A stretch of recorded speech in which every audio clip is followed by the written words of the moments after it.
Well, my name is Brandon Spars. I am a local high school teacher at Sonoma Academy.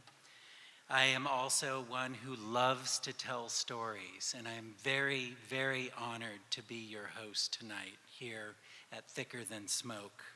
Tonight, we're going to be reliving some of those events of October 9 and the days following.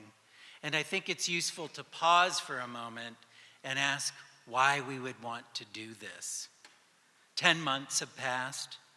Many have moved on, but many have not. And when we came through these doors tonight, we were all in very different places with the events of October 9. First responders are here. Victims of the fire who lost their homes are here.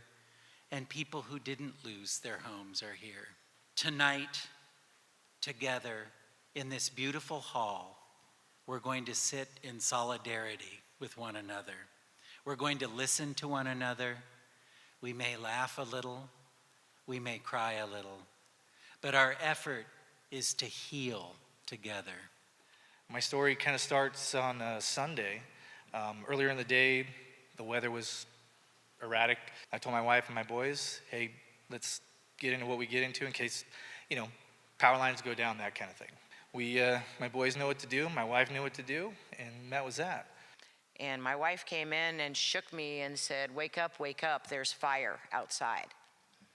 The flames were about 30 feet high, and they were in the backyard of the house across the street from us. So we gathered up our neighbors and our 6-month-old pup. It was difficult to even get out of the car because of the wind. And we stood and watched for a moment and thought, well, there goes our house. And certainly this whole place is going to go. We have to get out of here. The smoke detector in our bedroom starts blaring. I jump out of bed. I put on my robe. I grab that lantern. As I look down the stairs, all I see are flames. I scream for my husband, Patrick, to wake up.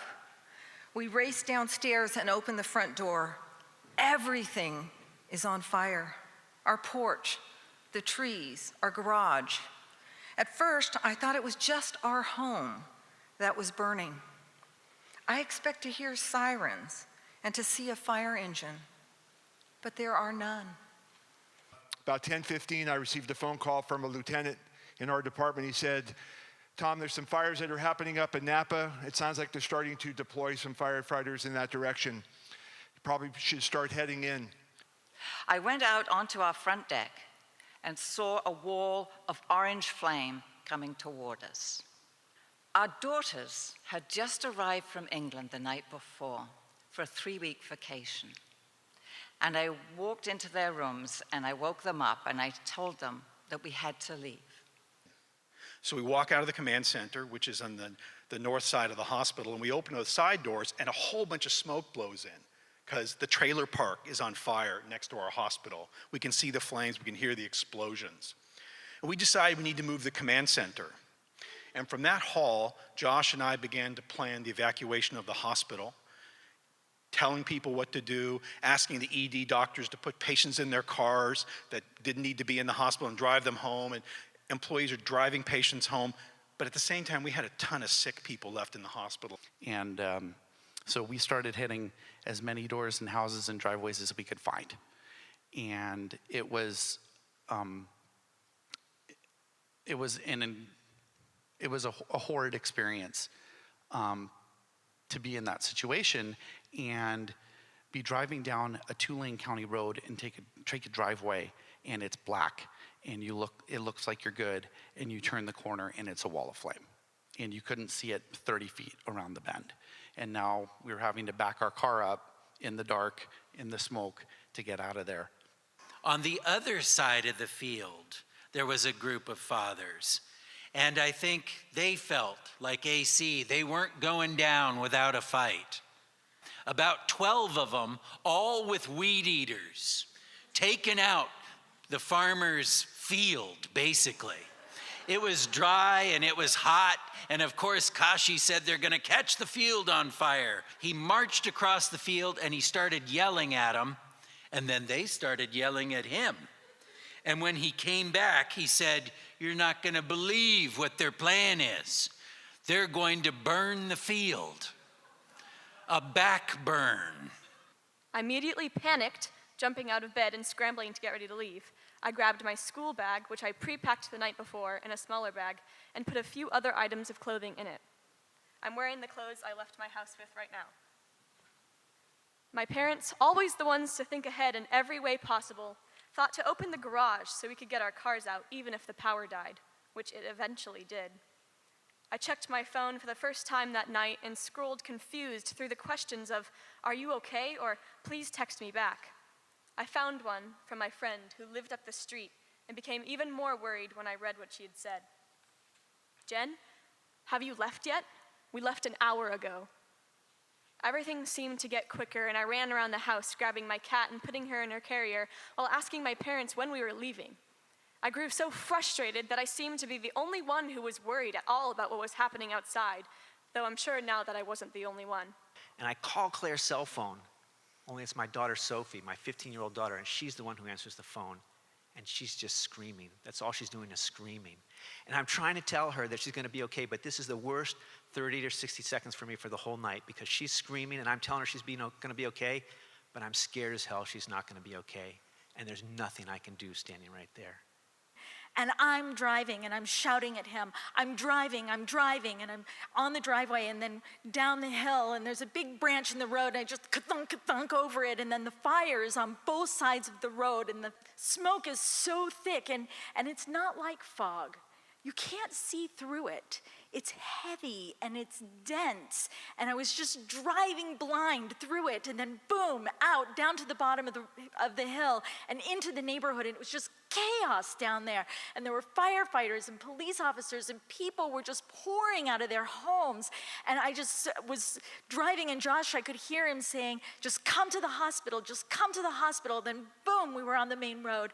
And then I was at the hospital, and we were inside, and we were in his arms. And I just felt like dancing and shouting and laughing because we had survived. We were alive. The oldest of the old-timers knew that in 1923, fire came out of those same hills and burned Boys Springs, the railroad station, the post office, the theater, the shops, the grocery store, and 250 homes and summer homes along Boys, Fetters, and Agua Caliente. And elsewhere, that very same week in 1923, a fire burned from Guerneville to the sea. Or try 1870, fires burned from Napa to Sonoma and from Calistoga towards Santa Rosa. We need to hear these stories from time to time. They are reminders that it has happened before and it can happen again, maybe sooner than later. This is a wonderful place to live, but this is a luxury that comes at a price, as nature reminds us all too often. Shows were going on in the Hotel Petaluma during the day, and at night it doubled as a shelter for people. So in the morning, we were rolling up mattresses and stacking them up in a corner so that we could do our little Judy Garland and Mickey Rooney put on a show. And we did. People came. People came, they were drawn, they were pulled there to be with community. People had no place else to go. It's smoky in here. It's right? smoky in here. Seeing his engines and his strike team roll onto our campus. And for all of us in the community that were seeing, fire engines, fire trucks, fire vehicles in the community everywhere, for me it was hope, it was fight, it was everything that they embodied at that time. In his voice, you could just hear how tired he was and exhausted, and in his eyes, you could see it in his body. But he was still present, and he was organizing, and he was running on adrenaline. He's representing many others doing that, and right now as we speak. And so, again, thank you from the bottom of my heart for all you and all the first responders did, and saving our community here in the way that you did.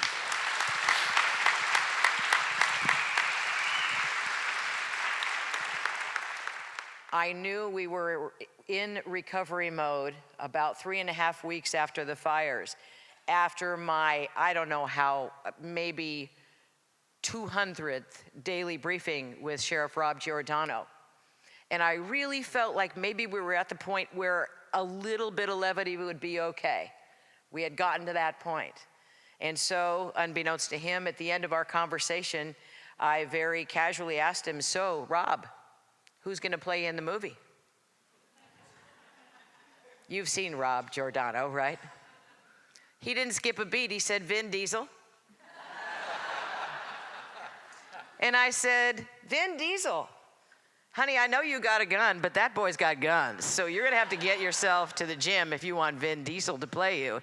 And by the way, if you get Vin Diesel, I get Helen Mirren. Here's to recovery. Thank you for listening.